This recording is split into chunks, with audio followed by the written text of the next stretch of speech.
بسم اللہ الرحمن الرحیم۔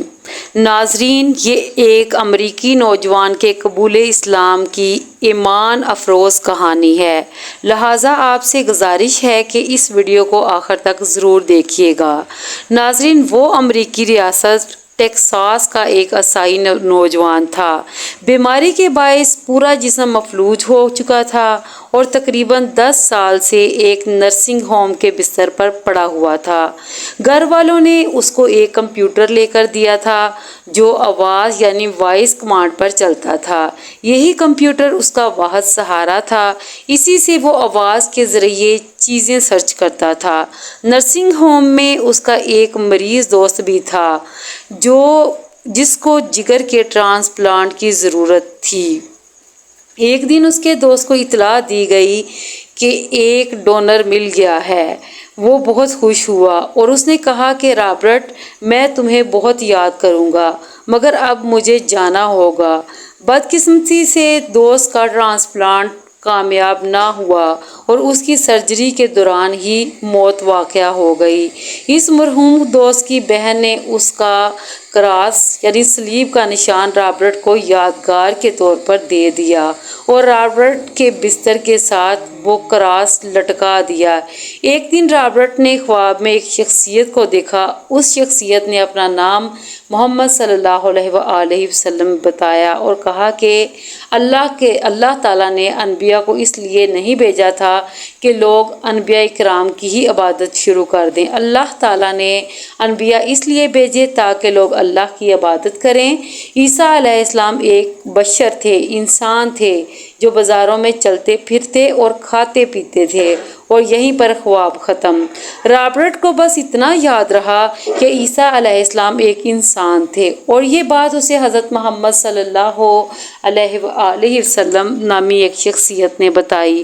اس نے محمد صلی اللہ علیہ وآلہ وسلم کو گوگل پر سرچ کیا اور بغیر کسی کی دعوت تبلیغ، بغیر کسی مسلمان سے ملے، اس نے بستر پر لیٹے لیٹے اسلام قبول کر لیا۔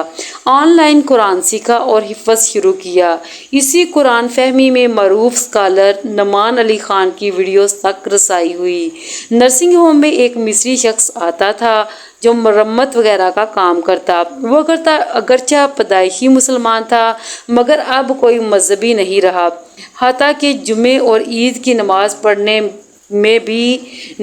کے لیے بھی نہیں جاتا تھا، کیونکہ سب سے قریبی مسجد بھی 50 میل دور تھی۔ ایک دن وہ رابرٹ کے کمرے کے پاس گزرا تو اس نے تلاوت کی آواز سنی۔ وہ اس کے کمرے میں گیا اور پوچھا کہ رابرٹ، یہ تم کیا سن رہے ہو؟ رابرٹ نے کہا کہ میں سن نہیں رہا، میں خود تلاوت کر رہا ہوں۔ مصری نے حیرت سے پوچھا، کیا تم مسلمان ہو؟ رابرٹ نے جواب دیا، الحمدللہ۔ مصری شخص کو جھٹکا سا لگا کہ اللہ تعالیٰ کیسے ایک شخص کو ہدایت سے نوازتا ہے۔ ایک بندہ جو امریکہ کے گاؤں میں نرسنگ ہوم میں معذور لیٹا ہے، اس کے بستر سے صلیب کا نشان لٹک رہا ہے اور اس میں اس کو اتارنے کی بھی طاقت نہیں ہے۔ مصری نے کہا کہ میں بھی اپنے رب کی طرف لوٹنا چاہتا ہوں۔ رابرٹ نے اسے نعمان علی خان کی ویڈیوز کا بتایا۔ یہ مصری شخص رابرٹ کی دعوت سے واپس اسلام میں آیا۔ پھر ایک دن نعمان علی خان سے ایک جگہ ملا اور اس کو رابرٹ کی کہانی سنائی۔